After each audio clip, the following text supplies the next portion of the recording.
Hello friends, আমি সীমা। Indian food সীমা channel থেকে সবাইকে স্বাগত।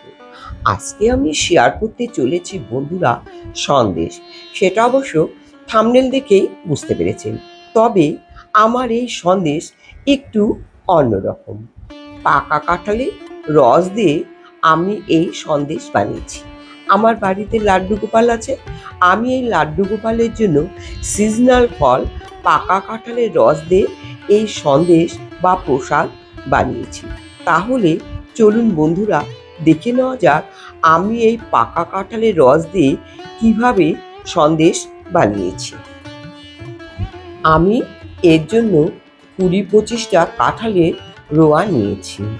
এবার এই কাঁঠালের রোয়া থেকে বীজগুলো আর ভিতরে যে আঁশগুলো আছে ছোটোখাটো, সেই আঁশগুলো বের করে নিতে হবে।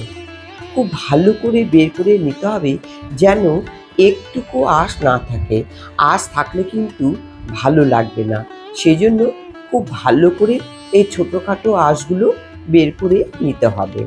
দেখুন আমি এইভাবে সবগুলোই বেছে নিয়েছি। এবার এরকম আমি একটা স্টিলের ফুটোযুক্ত গামলা নিয়েছি। এই গামলার মধ্যে আমি কাঁঠালগুলো এবার এর মধ্যে দিলাম। দিয়ে দেখুন এইভাবে ঘষে নিতে হবে। এইভাবে হাতের সাহায্যে ঘষে নিলে সমস্ত কাঁঠালের রসগুলো কিন্তু বেরিয়ে আসবে। আর দেখুন এই যে ছিদ্রগুলো রয়ে যাবে। এই দেখুন রসগুলো আমি সব এইভাবে বের করে নিয়েছি। এবার আমি একটা বাটিতে ঢেলে নিলাম। আর এই যে দেখুন বন্ধুরা, এই যে রসটা দেখাচ্ছি এর মধ্যে কিন্তু একটুকু আঁশ নেই, দেখেছেন তো? এবার একটা কড়া নিলাম। কড়ার মধ্যে না এই কাঁঠালের রস খুব ভালো করে একটু কুড়কুড়ে নিতে হবে, না হলে দুধের মধ্যে দিলে দুধ কেটে যেতে পারে। সেই জন্য একটু আমি কুক করে নেব। আর তাছাড়া কাঁচা কাঁঠালের যে একটা গন্ধ থাকে উগ্র, সেটা কিন্তু এই সন্দেশের মধ্যে থাকবে না। এমন অনেকেই আছেন কাঁঠালের গন্ধ সহ্য করতেই পারে না, সেই জন্য একটু কুক করে নিলে বুঝতেই পারবে না যে এটা কাঁঠালের সন্দেশ। এবার কড়াতে একটু জল দিলাম, তাহলে দুধ নিচে লেগে যাবে না। আর 2 কাপ এরকম মেজারমেন্ট কাপে দুধ নিলাম। দুধটা অবশ্য আমার আগে থেকেই জাল দেওয়া ছিল। তা বাদেও এই দুধ আরও ভালো করে জাল দিয়ে হাফ করে নিতে হবে। এই সময় হিট একদম ফুল স্পিডে রাখতে হবে। দুধ কিন্তু অনেকটাই ঘন হয়ে এসেছে।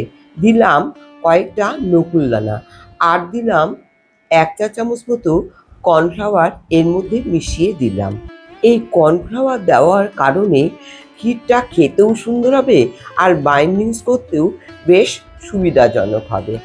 আর দিলাম এর মধ্যে ওই যে কুক করে রাখা কাঁঠালের রস, সেই কাঁঠালের রস। এবার খুব ভালো করে স্প্যাচুলা দিয়ে মিশিয়ে নিতে হবে। আর মিডিয়াম হিটে খুব ভালো করে কুক করে নিতে হবে। এই সময় দিলাম একটু ঘি, আর দিলাম বন্ধুরা একটু শুকনো কর্নফ্লাওয়ার। আর কর্নফ্লাওয়ার যদি না থাকে এই পরিবর্তে ময়দাও দিতে পারেন, তাহলে বেশ আঠা আঠা হয় আর ডোটা বাইন্ডিংস করতেও সুবিধে হবে। এবার রেস্টের জন্য আমি রেখে দিলাম। দেখুন ঢাকনাটা তুলে নিলাম। এবার দেখুন ডোটা কীরকম হয়েছে। এই দেখুন কি সুন্দর কড়া থেকে উঠে আসছে। আর দেখুন কতটা পারফেক্ট হয়েছে। এই দেখুন এই যে কি সুন্দর গোল গোল নাড়ুর মতো অটোমেটিক্যালি হয়ে যাচ্ছে। এবার কিন্তু এই যে ডোটা, এটা খুব ভালো করে মেখে নিতে হবে। হাতের তালু দিয়ে ডেবে ডেবে মেখে নিতে হবে। এবার এই যে দেখুন একটা ছাঁচ নিয়েছি, এর মধ্যে আমি একটু ঘি দিলাম।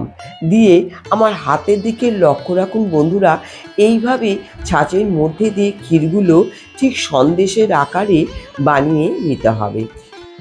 আমি যেভাবে এই সন্দেশগুলো তৈরি করেছি, একবার ট্রাই করলে না বলে দিলে কেউ বুঝতেই পারবে না যে এগুলো কাঁঠালের সন্দেশ। আশা করি প্রত্যেক বাড়িতেই লাড্ডু গোপাল আছে। তো এই লাড্ডু গোপালের জন্য ইচ্ছে করলে কিন্তু এরকম সন্দেশ বানিয়ে পুজো দিতে পারেন। দেখুন বন্ধুরা, পাকা কাঁঠালের সন্দেশ কিন্তু একদম রেডি। তো আজকে আমার এই সন্দেশ রেসিপি যদি ভালো লাগে, প্লিজ আমার চ্যানেলটি সাবস্ক্রাইব করে বেল বাটন অন করে দিয়ে পাশে থাকার অনুরোধ রইল। সকলের সুস্থতা কামনা করে আজকের মতো এখানেই শেষ করছি।